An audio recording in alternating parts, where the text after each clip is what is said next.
Hello from Bali. I'm so excited to be here. I just landed a couple of hours ago from Sydney, so please excuse me if I look like a bit of a hot mess. I'll be spending the next couple of days here in Uluwatu, which is located on the southern tip of Bali Island. It's famous for its cliff-top views, so it has stunning views of the golden Bali sunsets. It also has a bit of a surfy vibe, so it's a bit more chilled and laid back than some of the more touristy areas of Bali like Seminyak and Canggu. So I'm really excited to explore this side of the island. And this is a little bit of a special getaway because it is my first solo holiday, kind of. So I'll be spending the next few days just enjoying a little bit of me time and just recharging. And then the second half of the trip, I will actually be meeting up with my partner, Adam, who is already here on a work retreat, so he is somewhere else on the island. I cannot believe that I am turning the big 40 and I haven't had a chance to have a solo holiday for leisure. I mean, I do travel quite a lot for work, so naturally I do travel by myself quite a lot, but this is the first time I've actually come for like rest and relaxation all by myself. So hopefully I'll be able to showcase how beautiful Bali is, but also how it is an ideal place for solo travelers as well. So I can't wait to share Bali with you. Let's start the vlog with a little bit of a room tour because it is just so beautiful here. I'm staying at the Ulu Cliffhouse in Uluwatu. It is a boutique beach house, so there are about 7 or 8 rooms here and each of them have their own themes. It also has a beach club, so if you can hear the music in the background, that's the sort of the vibe of the place.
Up.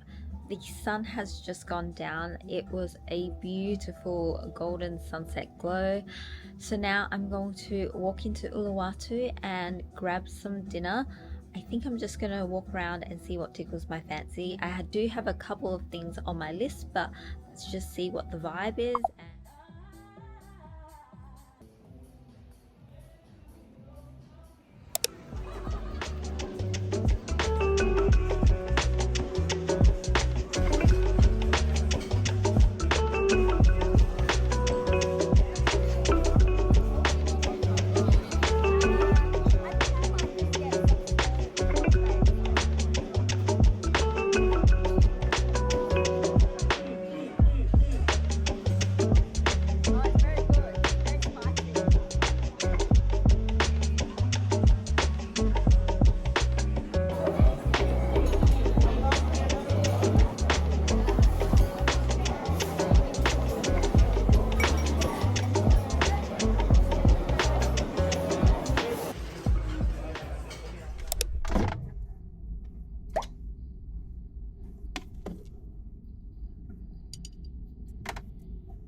it is day 2 in beautiful Bali. I got such a good night's sleep. I think it's the combination of the sea breeze and the sound of the waves, as well as all the sunshine and warm weather. It's just the perfect combination for restful sleep. So today on the broad itinerary, we'll be just grabbing some breakfast. I definitely need my coffee. I'm usually not a breakfast person, but on holidays I'm all about breakfast. And then I'm going to head out to go get a spa treatment at Spring Spa in Uluwatu. And then I'll do a bit of shopping and check out some of the cafes. Let's head out to get some coffee because I really need coffee before I can start anything, even on holidays.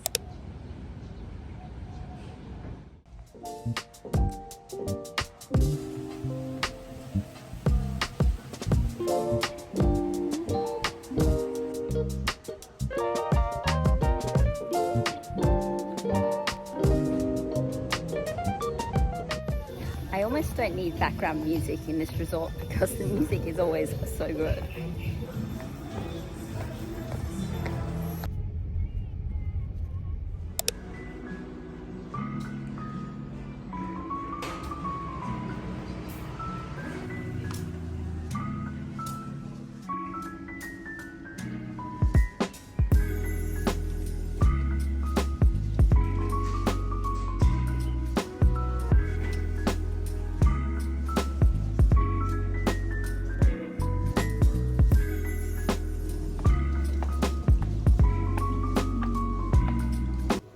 They give you this little dress to get changed in for your spa.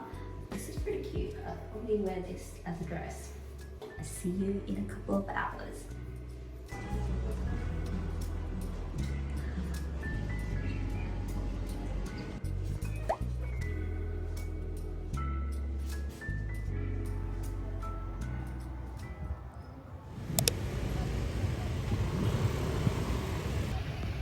This is a game of cat and mouse trying to cross the road in Bali.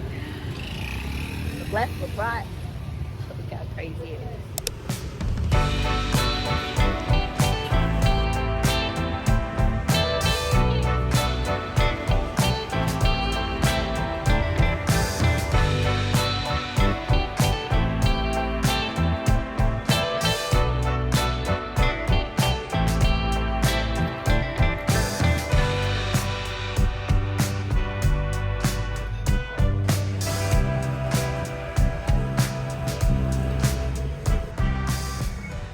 There are a few shops down this area in Uluwatu, so have a look and try our luck just browsing.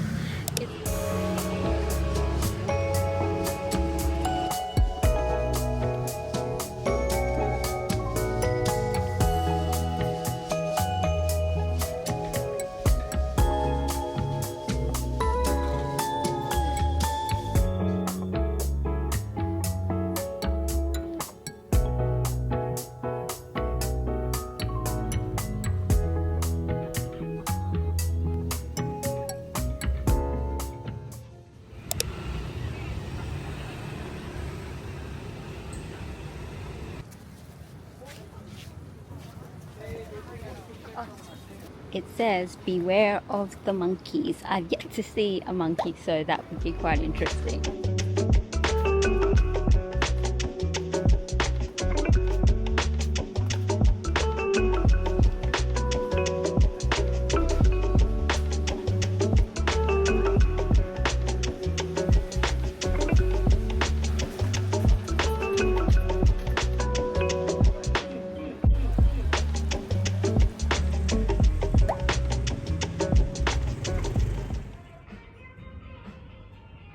It is now the late afternoon. I just got back from my day out at the spa treatment and a bit of shopping, and it's almost sunset time.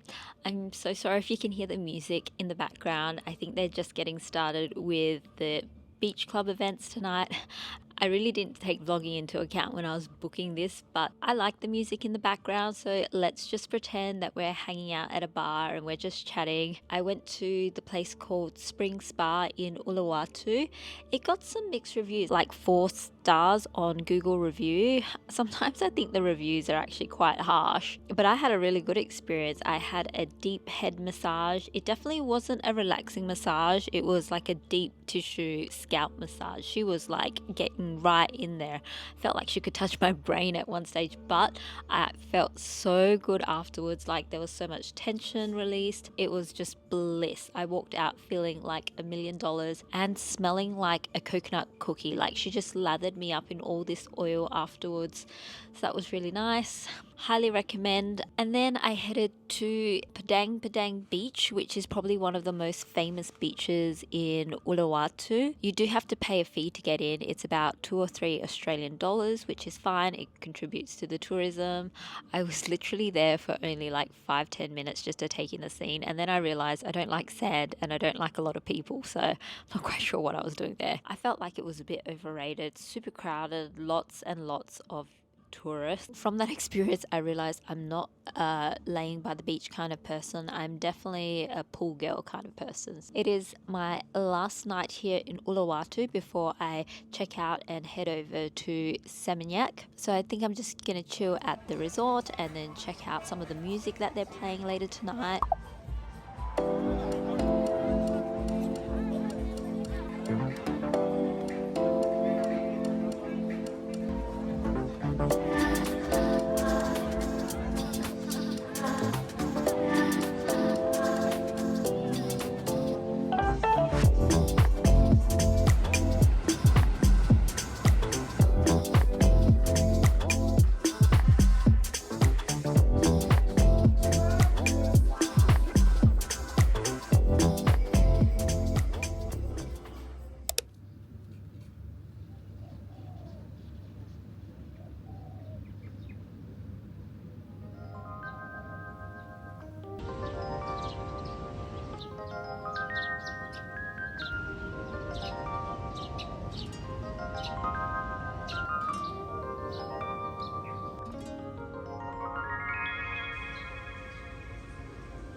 Since it's my last night, I wanted to have a bit of a chit chat about traveling solo and sharing some of my tips for traveling by yourself. I just think life is too short, and if there is something you want to do and somewhere you want to go and you might not have someone to go with, definitely don't let that stop you, because sometimes you discover so much about yourself when you're spending time alone and just being in your own company, because at the end of the day, the longest relationship you will have is the relationship that you have with yourself. I am naturally quite an independent person, so the thought of traveling by myself isn't too daunting, but I can imagine that it can be for some people that haven't done it before. But I wanted to share some practical tips that have helped me to travel by myself. A great tip is to always have a great book on hand. So I will always have my iPad loaded with like a ton of books, and whenever I'm out for breakfast or lunch or dinner, I will just pull out a book, and I honestly just get so absorbed in the book. And I definitely prefer reading a book versus being on social media, just because that way I am truly just in my own world, and the time passes by so fast. I just think having a book on hand just helps you just be in your own world and enjoy your own company.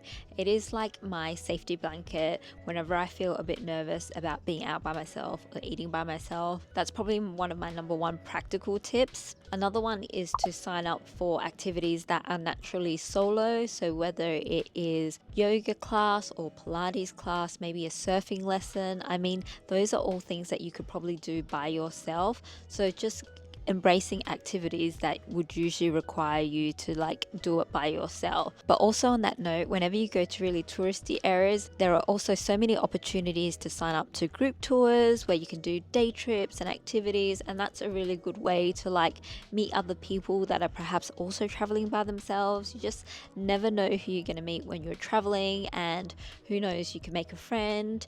You could head out for a drink afterwards, and I'm sure other people traveling by themselves would really appreciate, meeting other solo travelers. It's like kind of being in school all over again. You don't know if you want to be the first to say hi, but more often than not, people are very welcoming if you're in a similar situation and all traveling together. Another one is probably to look. Oh my god, there's a monkey. There was just a monkey that ran outside my hotel room. Cheeky, he just ran across the roof. Especially here in Bali, I've noticed that a lot of people are actually just hanging out by themselves in like co-working spaces or lounge cafes. So trying to find those areas where people are probably like doing solo work, working on their different projects, and just being able to hang out in those areas perhaps is less intimidating because other people are also just chilling and doing their own thing. Another great tip that I've picked up over the years, especially while I work and travel, especially if I want to go out and eat somewhere quite nice, because you don't always want to eat at your resort and you don't always want to do a Macca's run. You actually want some nice food. A good tip is to actually go to a restaurant and ask to sit at the bar. That is probably one thing I actually enjoy doing the most.